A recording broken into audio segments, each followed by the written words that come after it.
Mardi 17 septembre 2019, c'est le 13h au sommet. Ce lundi 16 septembre 2019, c'était la rentrée scolaire sur toute l'étendue du territoire national du Bénin. Maounion Kako est descendu dans certains établissements pour faire le constat. Ce sera là les titres ou l'un des titres de cette édition. Le développement, c'est tout de suite.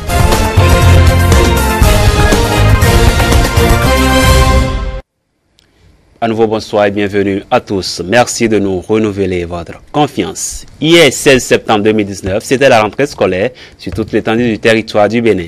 Le ministre des Enseignements secondaires, techniques et de la formation professionnelle est allé lui-même constater l'effectivité de cette rentrée dans certaines villes du Bénin, notamment à Akbaou, Ouida, Toribosito et Alada. C'est toutes les classes qui ont commencé les cours. Tous ceux qui ont été programmés pour aujourd'hui étaient au cours et vous l'avez constaté avec nous quand nous avons fait le grand tour du département de l'Atlantique. Je peux confirmer que les cours ont bel et bien démarré. La rentrée est effective. La rentrée 2019-2020 est effective et que tout se passe plus ou moins bien partout où nous sommes allés. Nous avons pris également les informations de tous les autres départements de notre pays et il en est également ainsi. Les cours ont démarré, les enseignants étaient à leur poste, ceux qui avaient leur emploi du temps étaient à leur poste et c'est tout comme si on était en pleine année, alors que c'est bien le début. Nous avons mis un point d'honneur à faire démarrer effectivement les cours ce premier jour de la rentrée pour que les apprenants, les parents d'élèves également, que tout le monde comprenne que une rentrée, ce n'est pas quelques jours de battement, que c'est les cours qui démarrent ce même jour. Toutes les dispositions ont été prises par le gouvernement pour que l'année qui vient de commencer puisse être apaisée. Nous avons payé les primes de rentrée à tous les enseignants. Nous avons organisé le conseil sectoriel pour le dialogue social avec nos partenaires sociaux. Et au-delà du sectoriel, nous sommes en négociation avec les centrales et confédérations pour tout ce qui concerne les enseignants. Et vous avez constaté que lors du dernier conseil des ministres, la décision qui a été prise concernant les enseignants reversé est une grande mesure sociale et ce qui a été apprécié de tout le monde dans notre pays. Il y a d'autres mesures qui vont venir et qui concernent également le recrutement de plusieurs milliers d'enseignants aspirants au métier de l'enseignement. Et dans les tout prochains jours, d'ici demain, après-demain, tout cela seront mis à la disposition des établissements d'enseignement scolaire pour que nous puissions finir avec la catégorie des enseignants vacataires qui étaient dans une précarité de l'emploi. Désormais, l'emploi de l'enseignement sera plus ou moins permanent pour les enseignants aspirants. Ce que je voudrais dire à tous les acteurs du système éducatif de notre pays, c'est d'être davantage rassurés que le gouvernement travaille pour que nous allions vers l'amélioration de la qualité de l'enseignement. Nous sommes dans plusieurs réformes à la fois et l'ensemble de ces réformes concourent à l'amélioration de la qualité du système éducatif. Restons toujours avec le ministre Maounion Kako pour dire que dans son périple, après sa descente sur le terrain pour constater l'effectivité de la rentrée et du démarrage des cours, il est allé visiter les enseignants de sciences physiques, chimiques et technologiques en formation des formateurs au CG1 d'Abomey-Calavi. Plus de 3000 enseignants des matières scientifiques sont retenus au plan national et ceux du département de l'Atlantique sont donc accueillis à Abomey-Calavi. L'initiative de cette formation au profit des enseignants de sciences physiques, chimiques, technologiques et de mathématiques, initiée par le gouvernement, est née de la grande désaffection notée tant au niveau des apprenants que des enseignants. Il faut donc corriger le tir et le gouvernement s'y attelle en prenant des mesures. Nous ne pouvons pas aller avec notre pays dans le développement durable si nous ne partons pas avec les sciences. Les sciences constituent donc une arme essentielle pour le développement de notre nation. C'est pour cela que le gouvernement a décidé de prendre des initiatives pour finir avec cette désaffection de nos séries scientifiques et également pour outiller davantage les enseignants qui sont dans cette discipline-là. Nous avons donc décidé d'amener et d'introduire plusieurs mesures. L'une de ces mesures c'est d'abord la formation des formateurs, donc le renforcement de leurs capacités. L'enseignement, vous savez, est une science qui évolue et la pédagogie évolue. Les outils d'enseignement évoluent également. Et pour un enseignant, il est donc nécessaire d'être renforcé sur le plan capacitaire chaque année. Ce que le gouvernement a donc décidé de faire pour ses enseignants de cette discipline scientifique. L'une des mesures également consistera à encourager l'inscription des apprenants dès la classe de seconde dans les séries scientifiques. Parce qu'aujourd'hui, lorsque vous regardez nos classes de séries scientifiques, surtout la série C, vous avez moins d'une dizaine, parfois, sinon souvent, d'apprenants dans ces classes-là. Alors que dans les autres séries, vous avez plusieurs dizaines d'élèves inscrits dans cette discipline. Le gouvernement a donc décidé d'encourager l'inscription de nos apprenants dans les séries scientifiques avec un certain nombre de mesures. Les enseignants également bénéficieront de certaines mesures d'accompagnement et parmi ces mesures d'accompagnement, il y a d'abord leur formation, le renforcement de leurs capacités. C'est par cela que nous avons d'abord commencé pour que nous puissions être sûrs que les enseignants sont outillés avant de continuer de leur apporter les autres mesures, de leur appliquer les autres mesures pour leur accompagnement. Plus de 3000 enseignants sont donc concernés par cette formation des formateurs indispensable pour le développement de notre pays. Et c'est bien sûr le CGE d'Abomey-Calavi qui accueille la première phase. On parle toujours de la rentrée 2019-2020 pour dire qu'à l'orée de celle-ci, le ministre des enseignements maternels et primaires, Salman Karimou, a adressé un message à la communauté scolaire. On va suivre un extrait de son intervention. Nous avons été tous témoins et avons beaucoup apprécié le climat de travail sain et apaisé qui a caractérisé l'année scolaire 2018-2019, lequel climat nous a d'ailleurs permis de passer d'un taux de 65% obtenu en 2018 au certificat d'études primaires à un taux de réussite de 84% 18 en 2019. C'est le lieu pour moi de renouveler à tous mes sincères remerciements et vives félicitations. Comme vous le savez, les prouesses enregistrées dans le cadre de l'amélioration de la performance de l'école béninoise l'ont été grâce aux efforts conjugués des uns et des autres. Ces importants acquis traduisent parfaitement la volonté du gouvernement béninois de satisfaire les besoins des populations en vue de l'atteinte des objectifs pour le développement durable.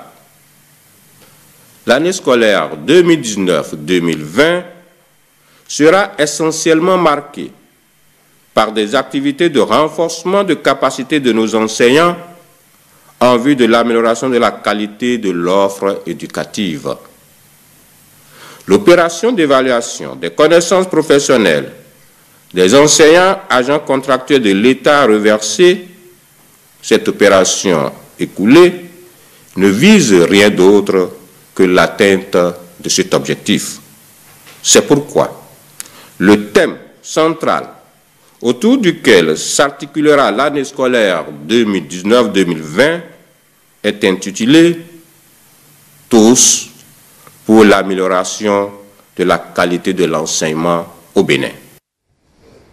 On va franchir un cap, mais on reste toujours dans le monde de l'éducation. C'est peut-être une coïncidence, mais hier, lundi, c'était la rentrée. Et ce jour coïncide avec la distribution des attestations du baccalauréat 2019, qui a débuté lundi dans tous les départements du Bénin. Ici à Cotonou, au CGE Saint-Rita, la phase de retrait des attestations est effective. Une équipe de notre rédaction était sur les lieux pour faire le constat. Il s'agit d'une marée humaine. Le point avec Zita Saka, Préférence No TV et Paul Esther, ça aussi. Une foule immense ici au CEG Sainte-Rita de Cotonou. Foule de bacheliers qui attendent le retrait de leur attestation du baccalauréat. Malgré l'organisation mise en place par les membres de l'office du bac, la tâche n'est pas tout aussi aisée. La distribution des attestations pour le compte du baccalauréat 2019 a commencé ce matin à 7 h. Et donc ça se passe bien. J'étais aussi Sainte-Rita ce matin. Tout se passe dans une ambiance bon enfant. Toutes les dispositions sont prises pour que ça se passe vite, aussi bien ici à Cotonou qu'à l'intérieur du pays. Le retrait de l'attestation se fait selon une procédure bien stricte qui démarre par la banque. Actuellement, vous avez constaté, les enfants ils sont en train de venir. Ça se passe bien. Les enfants vont d'abord à la banque pour faire le dépôt sur notre compte, soit à la BOA, soit à Ecobank. Ils font les dépôts, ils viennent avec les quittances. Et puis ici, moi, je valide les quittances. La grande difficulté que nous pouvons dire qu'il y aura, ce serait au niveau des banques. Parce qu'il y aura d'affluence au niveau de toutes les banques, BOA comme Ecobank. Pour le moment, à notre niveau ici, c'est comment gérer ceux qui ont quitté la banque, comment les gérer, qui est le souci ici. Mais ça va avec les forces de l'ordre qui nous aident. Ça va. Répartis dans des rangs presque interminables, les nouveaux bacheliers se plaignent de la lenteur de l'opération et des conditions dans lesquelles ils retirent ces attestations. Le rang là, ça ne marche pas. Il y a beaucoup de monde. Et encore, le soleil c'est ardent, mais le rang ne bouge pas du tout. Nous sommes là depuis le matin à 7 h. Ils nous ont envoyé à la BOA pour payer d'abord les frais d'inscription, 5 000 francs, avant de prendre les attestations. Mais il n'y a pas du tout de l'ordre dans les trucs.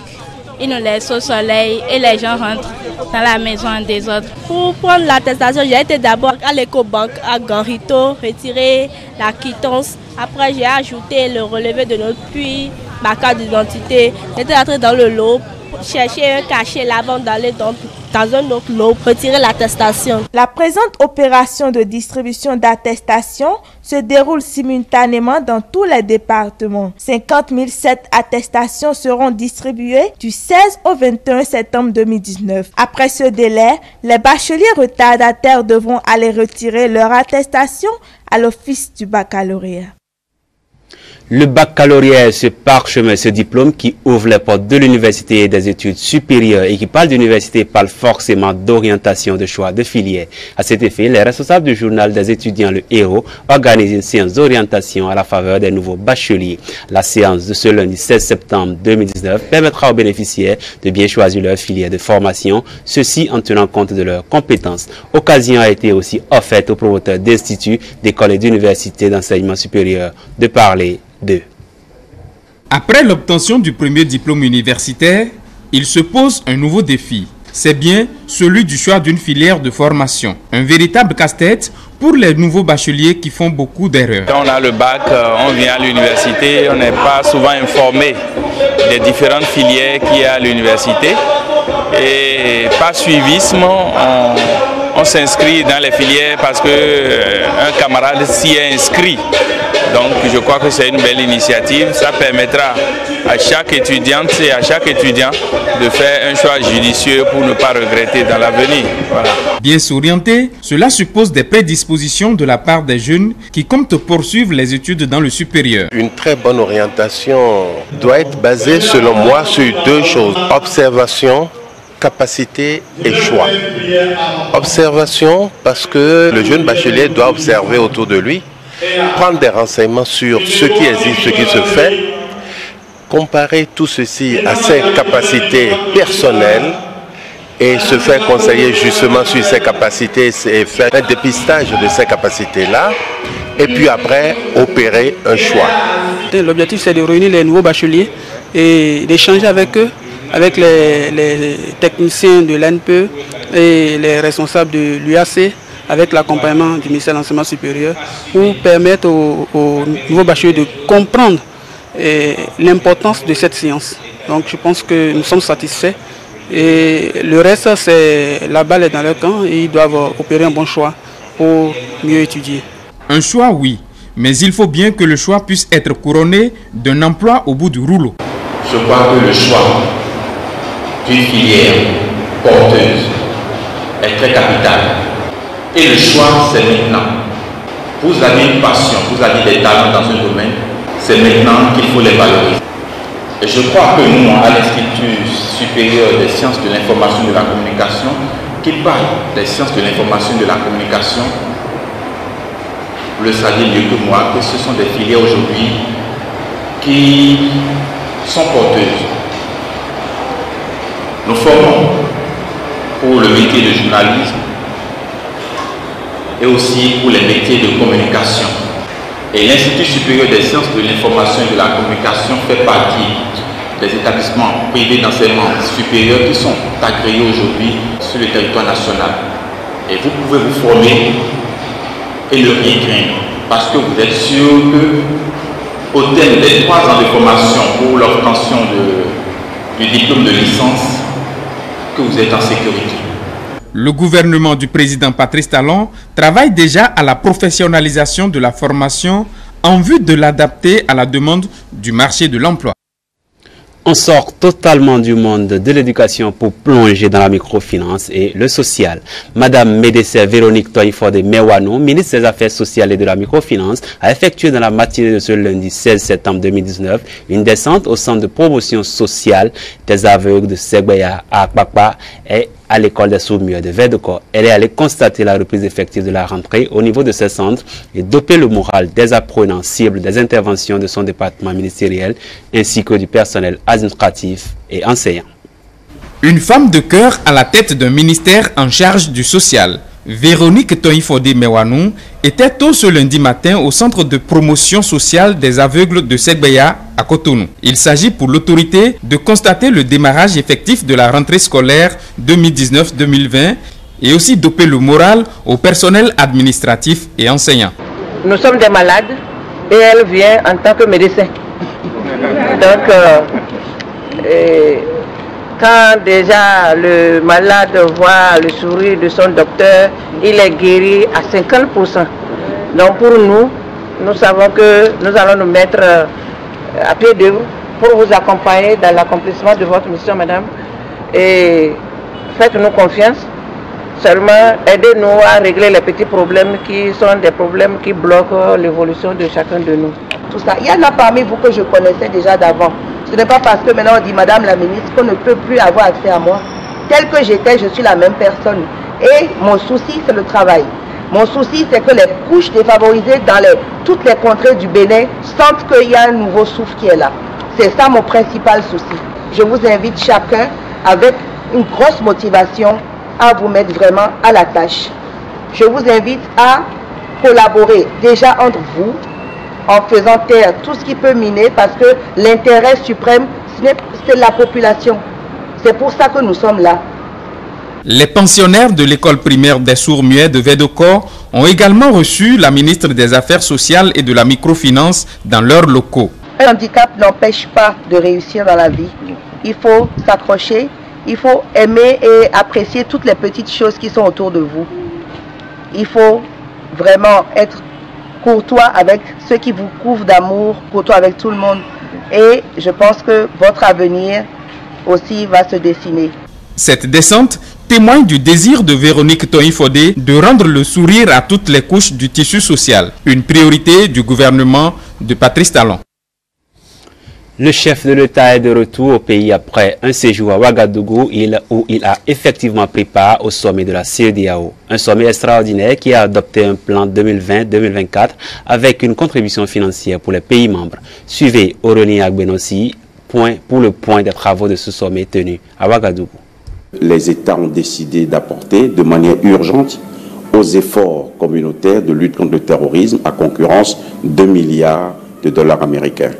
500 millions de dollars devant provenir de l'UEMOA, ainsi que l'a présenté le président Ouattara au nom de ses pairs, et 500 millions devant provenir de la CEDEAO. On ne parle pas de mobilisation, on parle de financement direct de 1 milliard de dollars pour lutter contre le terrorisme dans l'espace CEDEAO.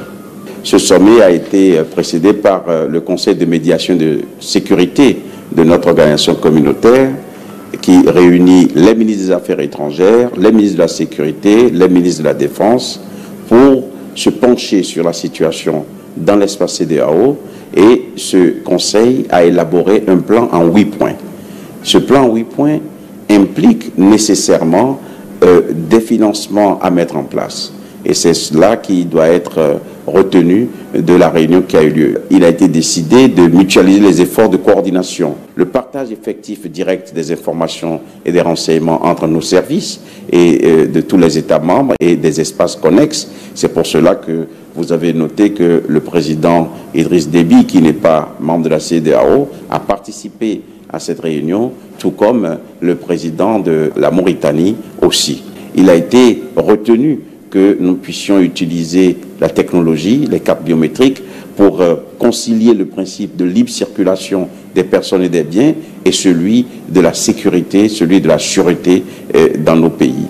Et aussi, il a été recommandé aux États de s'assurer que les services de base, qui sont souvent négligés ou qui n'existent parfois pas dans les zones frontalières, que ces services de base-là soient renforcés pour que les populations ne soient pas la proie de quelques aventuriers qui voudraient les impliquer dans des actions de violence. Nous avons aussi parlé du renforcement du contrôle des armes et des produits sensibles à usage multiple. Et nous avons décidé aussi de lutter contre le financement du terrorisme de manière plus efficace au niveau communautaire.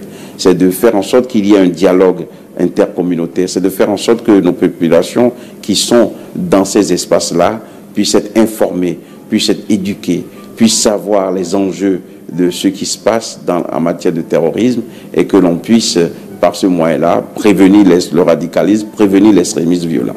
Voilà les éléments qui étaient retenus dans le plan d'action. Ces 8 éléments, évidemment, la question du financement s'est posée.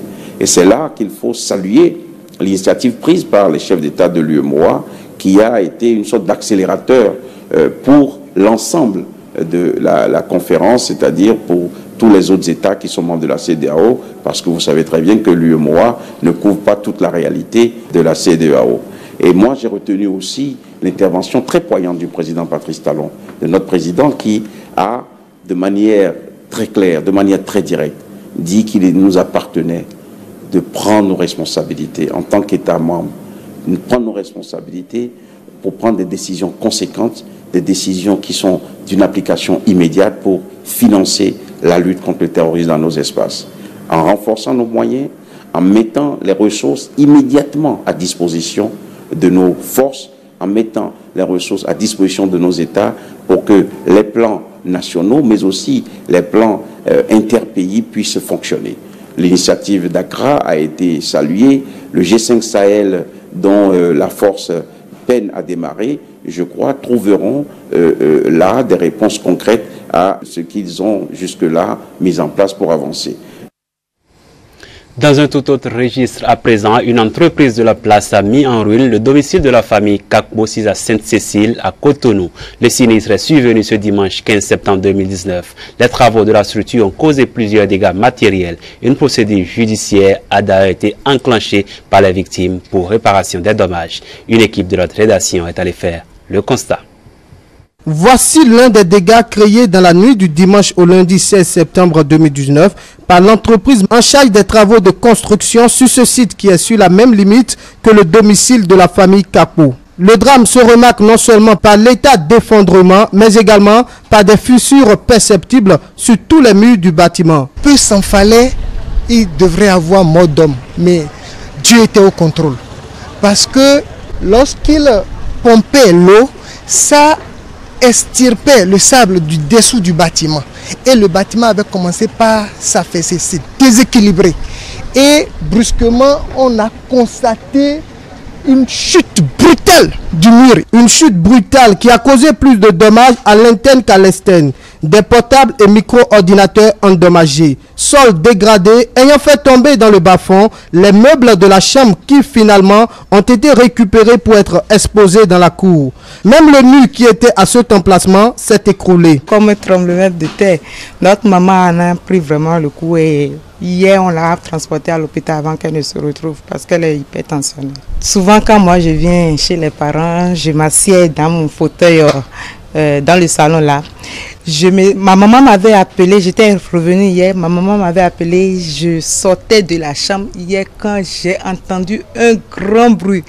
Et vous savez quoi, c'est le fauteuil dans lequel duquel je me suis levée qui s'est effondré. Tout le salon s'est effondré dans le trou là. La famille Kakpo ne veut que réparation des dommages causés. Les démarches ont été enclenchées au niveau du commissariat d'Aïdedo. Le commissaire nous a confié que la procédure suit son cours. Le même son de cloche est entendu au niveau du chef quartier. J'ai appelé la police, le commissaire a informé. Ils ont envoyé des éléments sur le terrain, ils sont venus faire un constat. De suite, on a appelé un huissier qui est venu constater. Donc les démarches suivent son cours. Les efforts pour entendre le chef chantier ont été vains. C'est d'ailleurs son supérieur hiérarchique qui lui a intimé l'ordre de ne point s'adresser à la presse. Démarré depuis le 20 août 2019, la première édition du tournoi Doudéji Espoir pour la jeunesse du quartier Ladji a connu son épilogue ce dimanche 15 septembre 2019. C'est un tournoi de football organisé par le chef quartier de Ladji et qui a regroupé 12 équipes locales cadettes. En finale, Donga FC a battu Arena en réussissant 2 tirs au but contre 1 pour son challenger. Suivez les temps forts de cette finale. Et c'est parti. C'est parti pour les prochaines minutes à venir. Ici, c'est la jeunesse qui est célébrée. Arena FC affronte Donga FC pour le compte de l'ultime confrontation, la grande finale de la première édition du tournoi Doudéji du quartier Ladji dans le 6e arrondissement de Cotonou. Des joueurs dans la fleur de l'âge, des gamins à la limite, étalent leur savoir-faire, leurs compétences et offrent un beau spectacle aux spectateurs qui effectuent le déplacement du terrain de l'école primaire publique de Ladji.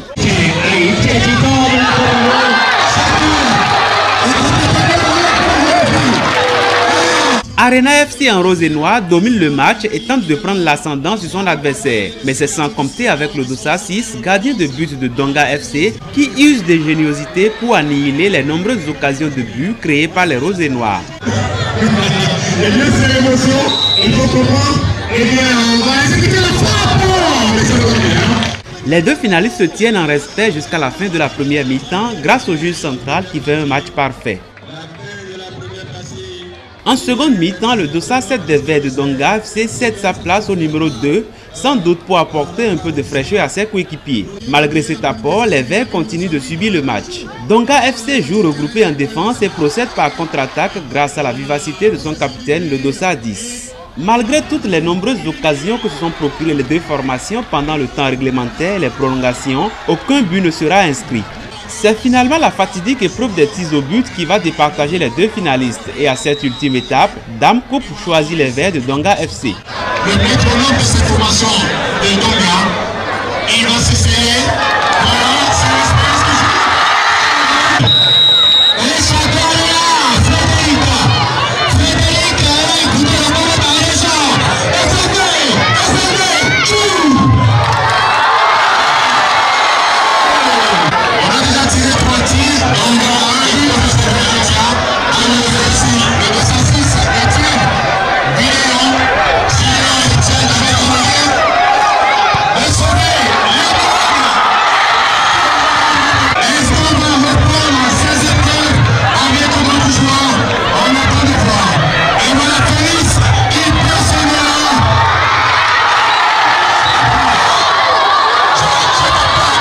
Pari réussi pour les organisateurs. Bonheur et satisfaction des parrains et invités pour cette belle compétition de football qui aura permis à la jeunesse de cette localité d'avoir une saine distraction au cours de ses vacances.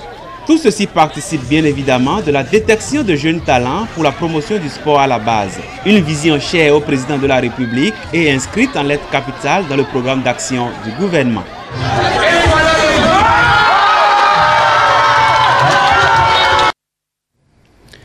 Ce sera tout pour cette édition de la mi-journée sur ETélé. Merci de nous avoir suivis. Prenez désormais le rendez-vous avec moi chaque jour quand il sonnera 13h.